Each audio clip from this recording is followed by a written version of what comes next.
Chapitre 22. La dissolution dans l'art moderne.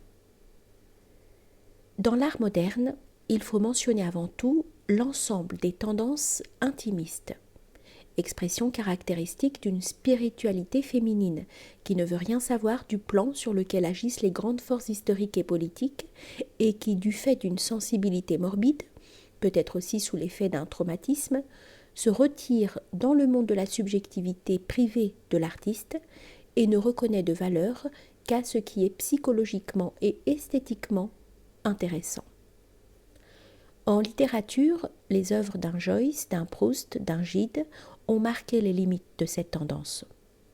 Dans certains cas, cette orientation s'associe à celle dont le mot d'ordre est l'art pur, au sens spécifique de pur formalisme, de perfection formelle par rapport à laquelle le contenu devient tout à fait insignifiant, au point que l'on tient toute exigence se rapportant à un contenu pour une intrusion illégitime. Si elle n'était pas si insipide, on pourrait donner ici l'exemple de l'esthétique de Cross. Dans ces cas-là, la dissociation atteint naturellement un degré plus poussé, dépassant celui qui correspond au fétichisme de l'intériorité de l'artiste. Quant aux velléités qui subsistent de conserver de nos jours un art traditionnel, ce n'est vraiment pas la peine d'en parler. On n'a plus aujourd'hui aucune idée de ce qui est traditionnel au sens supérieur du mot. On reste sur le plan de l'académisme, d'une reproduction sans vigueur de modèles, qui manque et ne peut que manquer de toute force créatrice originelle. C'est une variété du régime des résidus, et ce qu'on appelle le grand art, relégué dans le passé, n'est plus que l'objet d'une véritable rhétorique. Quant au courant opposé, c'est-à-dire l'art d'avant-garde, sa valeur et sa signification se réduisent à celle d'une révolte et d'un reflet du processus général de dissolution. Ces productions sont souvent intéressantes, non du point de vue artistique, mais comme indice du climat de la vie moderne. Elles reflètent un état de crise, et c'est en ce sens que nous avons fait allusion au début à quelques-unes d'entre elles à propos des manifestations du nihilisme européen. Mais ça n'apporte rien de constructif, de stable, de durable. En outre, dans le chaos de toutes ces tendances, les mouvements de repli rapide à partir des positions les plus avancées sont significatifs. Presque tous ceux qui, se trouvant hier à l'avant-garde et partant d'une situation existentielle authentique à l'origine, avaient exprimé les tendances les plus révolutionnaires, sont passés à un nouvel académisme, à de nouvelles conventions et à la commercialisation de leurs œuvres. L'orientation ultérieure de certains de ces artistes, dans un sens abstrait, formaliste ou néoclassique, est d'ailleurs typique. C'est une sorte d'évasion qui met fin à la tension épuisante et sans issue, caractéristique de la phase précédente, phase révolutionnaire et plus authentique. On pourrait parler d'un apollinisme, au sens arbitraire, que Nietzsche a donné à ce mot dans la naissance de la tragédie.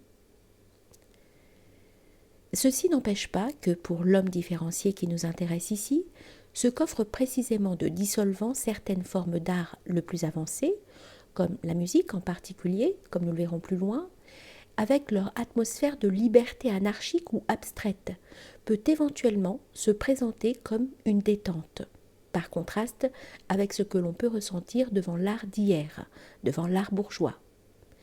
Mais cet aspect mis à part, une fois épuisé l'expressionnisme en tant qu'éruption informe de contenu psychique dissocié, une fois épuisé le dadaïsme et le surréalisme, on aurait été obligé, si les positions avaient été maintenues, de constater objectivement l'autodissolution de l'art moderne, et l'on se serait trouvé devant un espace spirituel vide.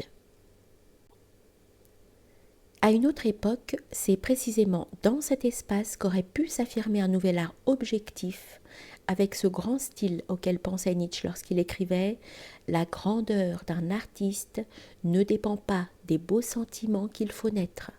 Seules des femmelettes peuvent penser pareille chose, mais de la mesure dans laquelle il s'approche du grand style. » Ce style a en commun avec la grande passion le dédain du plaisir. Il oublie de persuader. Il veut se faire le seigneur du chaos que l'on est, contraindre son chaos à devenir forme, mathématique, loi. Voilà la grande ambition. Autour de tels despotes naît un silence, une crainte semblable à celle que l'on éprouve devant un grand sacrilège. » Fin de citation. Mais c'est une absurdité de penser à quoi que ce soit de ce genre dans le monde actuel, précisément parce qu'il manque à notre époque tout centre, tout sens, tout symbole objectif susceptible de donner une âme, un contenu et une puissance à ce grand style. Sur le plan littéraire, ce que, çà et là, on peut aujourd'hui recueillir d'intéressant appartient toujours au domaine documentaire et dépeint, avec plus ou moins de puissance expressive, la vie contemporaine. C'est là seulement que le subjectivisme est parfois dépassé. Mais dans la majeure partie de la production littéraire, dans les récits, drames et romans, persiste le régime des résidus, avec les formes caractéristiques de la dissociation subjectiviste. Le fond constant de celle-ci consiste en ce que l'on a justement appelé le fétichisme des relations humaines, des problèmes sentimentaux, sexuels ou sociaux d'individus sans importance. La limite de la grisaille et de la banalité incolore est atteinte par une certaine catégorie épidémique de romans américains. Nous avons mentionné aussi les problèmes sociaux pour faire justice des prétentions ou, pour mieux dire, des velléités esthétiques et artistiques du réalisme marxiste, dans le sens déjà indiqué précédemment. La condamnation par la critique marxiste du roman bourgeois comme phénomène d'aliénation, la volonté de donner au récit un contenu ou une interprétation de caractère social dans l'intention particulière d'en faire un miroir de la dialectique évolutive des classes, de la poussée du prolétariat et de tout le reste, n'est, comme nous le disions, qu'une parodie simiesque du réalisme et de l'intégration, dans un sens organique, d'une culture séparée et neutre. Une dissociation bien plus grave en remplace ici une autre. L'élément économico-social, détaché de tout contexte, prend une valeur absolue. Les problèmes sociaux sont en eux-mêmes aussi peu intéressants et aussi insignifiants que les problèmes fétiches des relations personnelles et sentimentales. Ni les uns ni les autres ne touchent l'essence. Ils passent à côté de ce qui peut faire l'objet d'un récit et d'un art de niveau élevé dans une civilisation organique. Du reste, en fait de narration, le peu qui a péniblement et artificiellement pris naissance sous le signe du réalisme marxiste est en soi-même éloquent. C'est un grossier matériau élaboré sur un modèle imposé à des fins de propagande pure et d'édification communiste. On ne peut parler à son propos ni de critique esthétique ni d'art, mais d'agitation politique au sens le plus bas du terme. D'autre part, les choses sont telles dans le monde actuel que même là où l'on a réclamé un art fonctionnel, un art de consommation, comme dit l'expression de Gropius, non aliéné, on a été plus ou moins obligé d'aboutir au même niveau. Le seul secteur qui ait été préservé est peut-être celui de l'architecture, parce que son caractère fonctionnel n'exige pas de référence à des significations supérieures qui n'existent pas aujourd'hui. Pour le reste, quand un critique d'observance marxiste comme Lukács écrit « Ces derniers temps, l'art est devenu un article de luxe destiné à des parasites oisifs, l'activité artistique à son tour est devenue une profession particulière dont le but est de satisfaire des besoins voluptuaires. » Il dresse malgré tout un bilan exact de ce à quoi pratiquement l'art se réduit de nos jours. Cette réduction à l'absurde d'une activité détachée de tout contexte organique et nécessaire correspond à la dissolution interne qui la caractérise aujourd'hui, et elle est de nature à faciliter une mise au point très générale, une révision radicale et qui s'impose pour l'homme différencié de l'importance attribuée à l'art au cours de la période précédente. Nous avons déjà dit que dans le climat de la civilisation actuelle, avec tout ce qu'elle comporte d'objectifs et d'élémentaires, et même si l'on veut de barbares, nombreux sont ceux qui considèrent comme périmée l'idée selon laquelle il faut voir dans l'art l'une des suprêmes activités de l'esprit, révélatrice du sens du monde et de la vie, comme on l'affirmait à l'époque du romantisme bourgeois. Aujourd'hui, l'homme que nous avons en vue peut lui aussi se déclarer d'accord sans hésiter sur cette dépréciation de l'art. Le fétichisme de l'art, lié dans la période bourgeoise à celui de la personnalité créatrice, du génie, lui est étranger. Il peut donc se sentir aussi éloigné de certains grands arts d'hier que le sont naturellement aujourd'hui certains hommes d'action qui, s'ils ne se tiennent pas aux apparences et veulent simplement se distraire, s'intéressent à bien autre chose.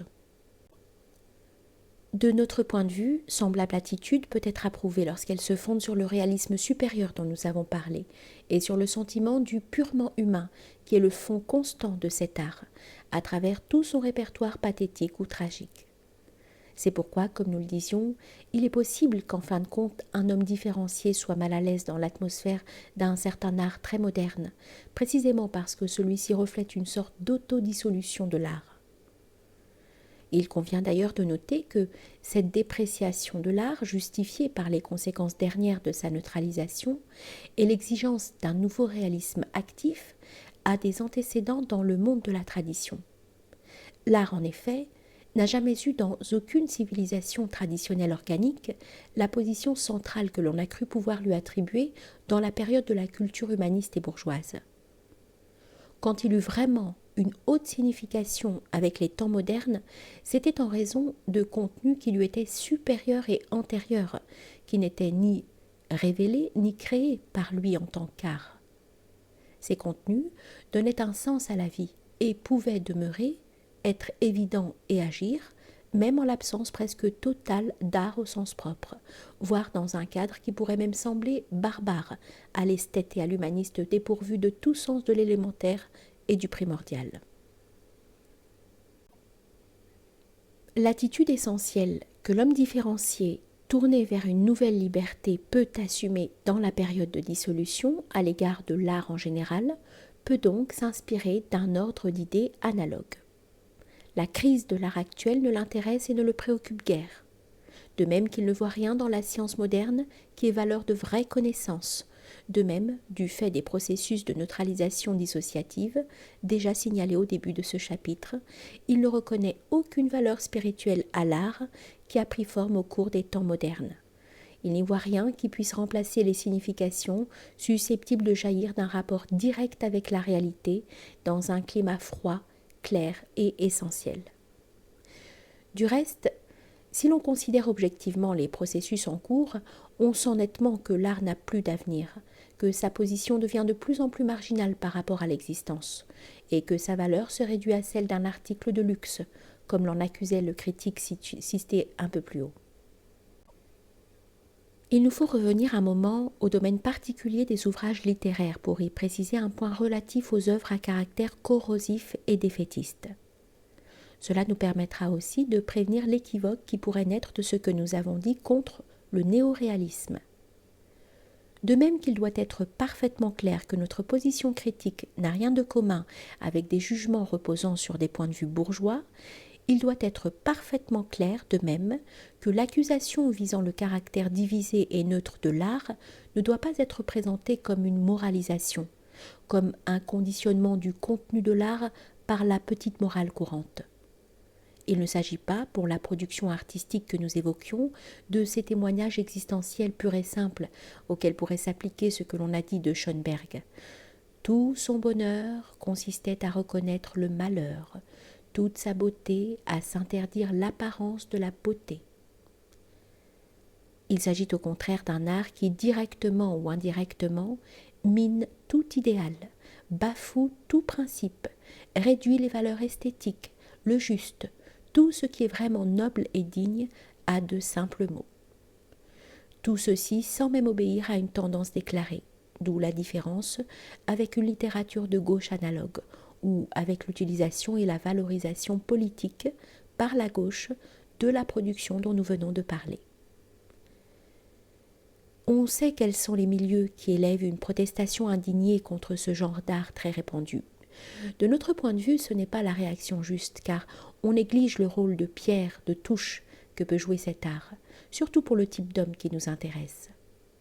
Sans anticiper sur ce qui sera précisé au chapitre suivant, nous nous bornerons à dire ici que la différence entre le réalisme inférieur et mutilé et le réalisme positif consiste à affirmer l'existence de valeurs qui qui, pour un certain type d'homme, ne se réduisent pas à des fictions ni à des fantaisies, mais sont des réalités absolues. Parmi celles-ci figure le courage spirituel, l'honneur, indépendant des affaires de sexe, la droiture, la vérité, la fidélité. Une existence qui ignore tout ceci n'est absolument pas réelle, elle est infra-réelle. Pour l'homme qui nous intéresse, la dissolution ne peut pas toucher ces valeurs, sauf dans les cas limites d'une absolue rupture de niveau. Il faut toutefois distinguer entre la substance et certaines formes d'expression déterminées. En raison des transformations générales, déjà intervenues ou en cours, de la mentalité et du milieu, ces formes d'expression se sont ressenties du conformisme, de la rhétorique, du pathos idéaliste et de la mythologie sociale de la période bourgeoise. Elles sont sapées à la base. Dans le domaine du comportement, ce qui peut être sauvé et maintenu a besoin d'être libéré en des formes intériorisées et simplifiées, ennemies du geste, se passant d'approbation, suffisamment solides pour ne pas s'appuyer sur ce qui subsiste de l'ordre, des institutions ou des valeurs du monde d'hier. Quant au reste, il peut disparaître. Or, ayant bien établi ce point, déjà abordé d'ailleurs dans l'introduction, on peut observer que l'action corrosive de cette littérature contemporaine ne touche que rarement quelque chose de vraiment essentiel, qu'une grande partie de ce qu'elle attaque ne mérite nullement d'être défendue, désirée, ni regrettée.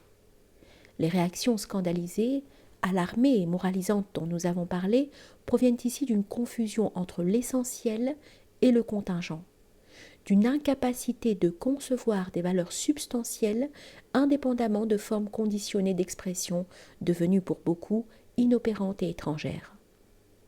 L'homme qui nous occupe ne se scandalise pas, mais adopte l'attitude calme de qui dédramatise, de qui peut même aller plus loin encore dans le renversement des idoles, mais demande ensuite « et puis après ».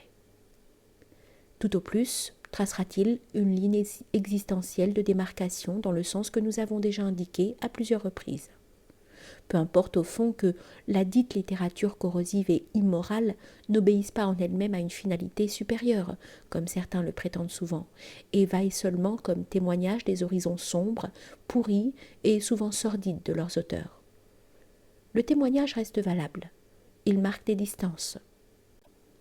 Quant au reste, c'est précisément dans une époque comme la nôtre que se justifie le précepte selon lequel il est bon de mettre à l'épreuve ce qui est susceptible de tomber et en lui donnant de surcroît une poussée. De notre point de vue, il ne semble donc pas qu'en littérature on doive souhaiter, même s'il était possible, une réaction moralisatrice, dans le sens d'un retour à la ligne de Manzoni, par exemple, et en général des écrivains du XIXe siècle spécialisés dans une exposition théâtrale de notions d'honneur, de famille, de patrie, d'héroïsme, de péché, etc. Il faut dépasser les deux positions, celle des moralisateurs comme celle de ceux qui font profession de cet art corrosif, art qu'il faut objectivement ranger parmi les formes élémentaires et primitives de liquidation et de transition destinées à s'épuiser et à laisser ce qui sera pour les uns vide, un vide, pour quelques autres, l'espace devenu libre pour un réalisme supérieur. Ces considérations montrent clairement que l'accusation que nous avons précédemment portée contre un art devenu autonome et indifférent ne correspond pas du tout à une volonté de donner à l'art un contenu moral, ou mieux, moralisant, édifiant et athèse.